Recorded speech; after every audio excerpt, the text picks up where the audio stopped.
Hello gamers, my name is KK and today we're continuing our rubric of God boosting these heroes. Today we have Quincy. This hero is surprisingly good and I never expected it would be so good in the late game before I actually played it.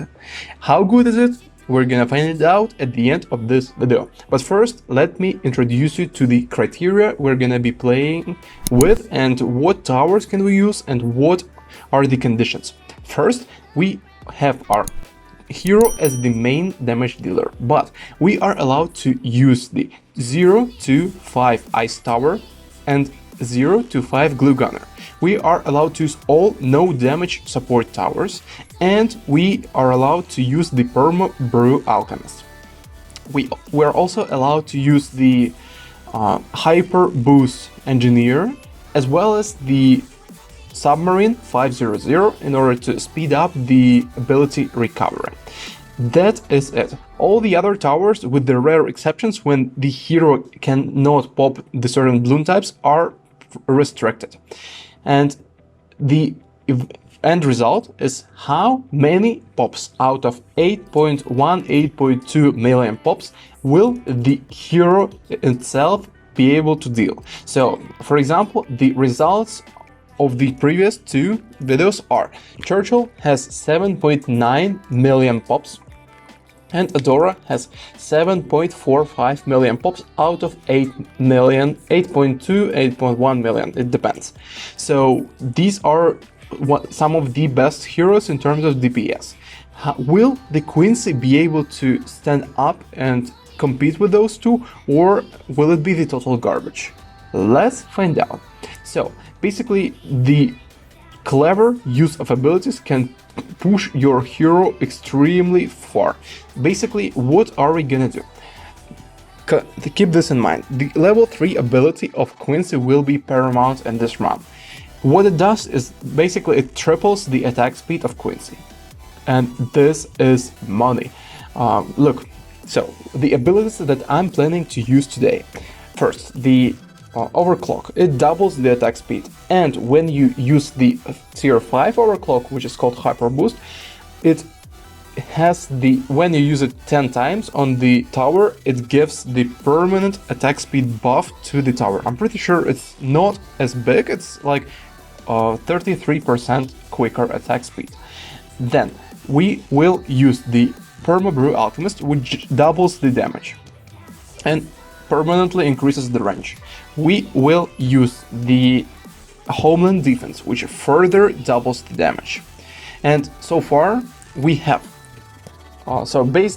base Quincy, then Perma Brew doubles the damage. Next, the Overclock doubles the attack speed. So we have 4 times as good from the base Quincy. Next, we have the Homeland Defense, which also doubles this, which is 8 times better attacks potency. We're gonna judge it in DPS, because double the attack speed and double the DPS is very similar. When you multiply them, it's gonna be the same result. And at the end of the day, we are getting 8x attack speed buff. But when you add the ability of level 3 ability of Quincy, which triples the attack speed further, we have 24 times as potent hero than the base level 20 Quincy, for example. 24 times buff by God boosting this hero. This is almost an exception, because most of the other heroes don't have such a significant buff by using level 3 ability. And by level 20, this level 3 ability becomes monstrous. And you will see this in action fairly soon. Okay, guys, and today I'm gonna tell you one more story of my travels. Today I'm gonna tell you about the pyramids of Egypt.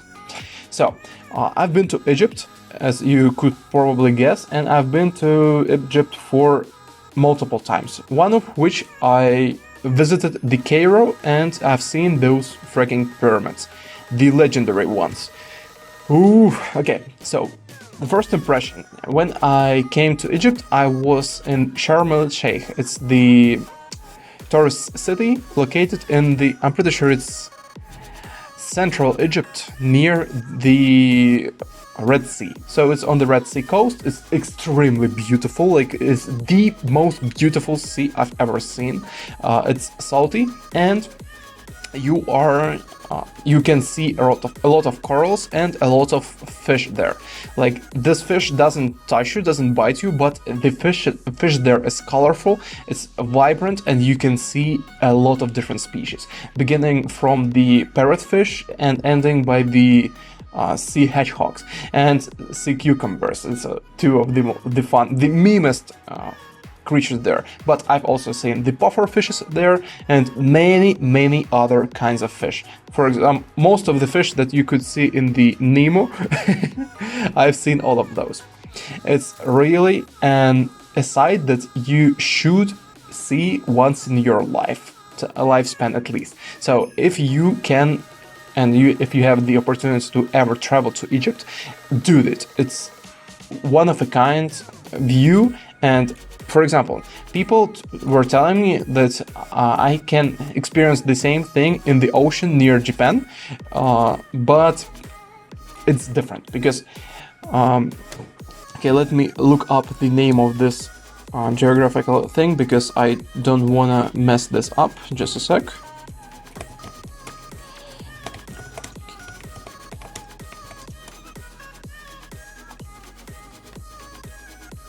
Great Barrier Reef. Okay, so Great Barrier Reef is the huge reef located near the Australia, Japan. I'm pretty sure it's like 3,000 kilometers long, so it's safe to say it's both near the Australia and near Japan because it's very long. But the thing is that there are also the similar fauna to the one I'm describing to you here. But the difference between the Great Barrier Reef and the Red Sea is that in the Red Sea, most of the fish is rather small and it's harmless to you, whereas in the ocean, fish has the tendency to grow quite large and it can pose a danger to you. So you can't swim near it, like really close. It can be dangerous. And for me personally, I dislike ocean. Like, ocean is pretty scary when you think of it.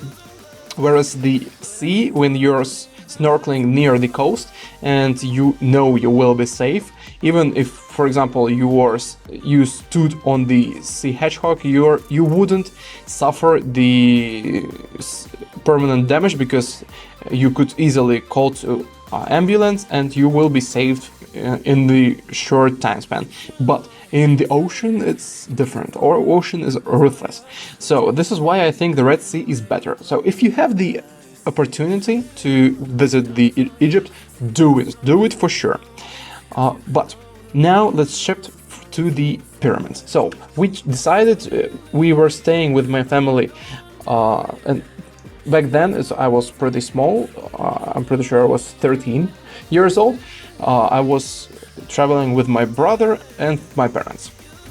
So we decided, since we had the 2-week vacation, we thought that we could actually travel to the Cairo, take a look at the pyramids and do some sightseeing there, and then go back and chill some more on the seashore. And we put this plan in motion. So we went on the transfer bus straight to the airport, where we traveled to the Cairo by airplane. It was the smallest airplane I've ever flew on. It's like, for you to imagine, just for the reference sake, usually the size of the airplanes, like even the small ones that travel for 1 to 2 hours, is 2 rows to the left and to the right, and the length of the aisles is around 27 to 36 rows. But this one was 2 seats to the left and to the right, but it was like 12 rows long. It was very tiny airplane, but it was a pretty good view. The flight took 1 hour and 10 minutes, I'm pretty sure, and I haven't traveled at that point. I haven't traveled on top of the desert, and it was a pretty interesting view to see the sand dunes, to see the sandy mountains, etc. So it was quite a view. So we traveled to the Cairo, and then we were the tour guides rode us to the drove us on the car to the pyramids themselves. I'm pretty sure it was either 1 day or 2 days excursion. Doesn't matter. Okay, so when I was driving in the Cairo, so the pyramids are located at least 20 kilometers away from the city, but they are so fucking big that you can see them from the city itself. So when I imagined the pyramids to be big, to be gorgeous, to be like the monumental structures that people didn't figure out how to build to this age, because the legend of the pyramids is that it is the engineering wonder how people were able to build such a complex structure 4,000 years ago. And I always loved the ancient history. I knew it really well at this stage. It was like the only subject in my elementary school where I had an A++ grade, because usually most of my grades back then were not as good. I would say as C, B or C, like something like that. But history and like world history and history of Ukraine, because I studied in Ukraine, I always had the highest mark possible. And just because it was interesting to me, I could memorize this stuff very quickly and just retell everything that I just read in the very convincing way. So I read about this, and it was very interesting to me to compare how I imagined them to the real thing. And the first time I've seen it in the window of the car, my mouth was open. It was a breathtaking view, because this was the Cheops pyramid. This was one of the pharaohs of the past. Basically, the most popular one is pyramid of Cheops. Then there is the other pyramid of his father, and the third pyramid, which is much smaller. Okay, look at this bed. Look at how quickly we annihilated it. Oh, it's so freaking good. Gotta love the Quincy. So we traveled there, and okay, I imagined, they were relatively small when you look at them from the 30 kilometers range, but when we got closer and closer and closer, they were becoming larger and larger, as you can imagine. Just picture this in mind. All the pyramids are located on the hill, so you need to drive upwards for at least like 5 kilometers from the city, and from the hill that pyramids are located on, you can see the whole Cairo. Cairo is pretty large city, just so you know. I'm pretty sure its population is around like 5 to 10 million people. So we drove up closer and closer, and then I intentionally didn't look to the sides in the car windows, just so because I didn't want to spoil myself. And then when we actually got to the pyramids themselves, I went outside, and I was fucking stunned. So imagine this. Back then my height was I would say like 150 centimeters or so. Right now I'm 183, and I looked at the stone blocks that the pyramid is built from. They were almost twice my size, so I would say like 2 to 2.5 meters high, and it was something else. So, and then it was just one block. I looked upwards, like slowly shifting my head higher, up, and then I finally saw the tip of this pyramid. It is giant. From my perspective, I don't know the actual height of the pyramids, but from my perspective back then, it was at least 100 meters high. some stupid people were climbing these rocks, but it's not safe. And if you go there, don't climb these rocks because they stood there for fucking 4,000 years. Of course, they are not gonna be crushed into the dust very easily, but there is a big chance if you climb them, the rocks can break apart and you will fall and fucking hurt yourself or die. So just look at them, don't climb the pyramids. And we were able to take a look at them, and these pyramids were giant and stunning, like even better than I imagined. And then we were able to enter the pyramids themselves. Okay, look at this. We will freaking annihilate these bad balloons on round 119. The Quincy is the monster. As you can now witness 24 times buff in the attack speed. As you can see, I didn't even use the level 3 ability of Quincy because we didn't need to do this. Just because Quincy is way too strong. I intentionally didn't use the 24x buff because it's way too good. And the conclusion, 6.85 million pops out of 8.2. So initially I thought Quincy wouldn't be able to do shit in this game mode, but it turned out that Quincy is really strong in the later stages of the game. Let's finish the story about the pyramids. So I was able to enter the pyramid. There are 3 pyramids, the 2 big ones and the smaller one. The smaller one was explored better. The danger with pyramids and why you cannot enter them, like in the movies, is very simple. Look, when the air is in the vacuum for even 100 years, the air becomes the poisonous gas. It's as simple as that. So you could mention this thing. For example, if the room in the old castle or the basement or something like that was not open for 100 years, if you was able to witness this in your life, the air over there will, if not poisonous, it will have very bad smell. And then as the time goes, this bad smell will transform using the bacteria into the poison. The pyramids had the air, the air was cooking for fucking 4,000 years. It's a very long time, and all the air in the locked rooms is poisonous. And if you add the dead animals over there, for example, if the rat was decaying there, even one freaking rat that decayed in the room can poison the air in the severe way, if it's decayed there for a long time.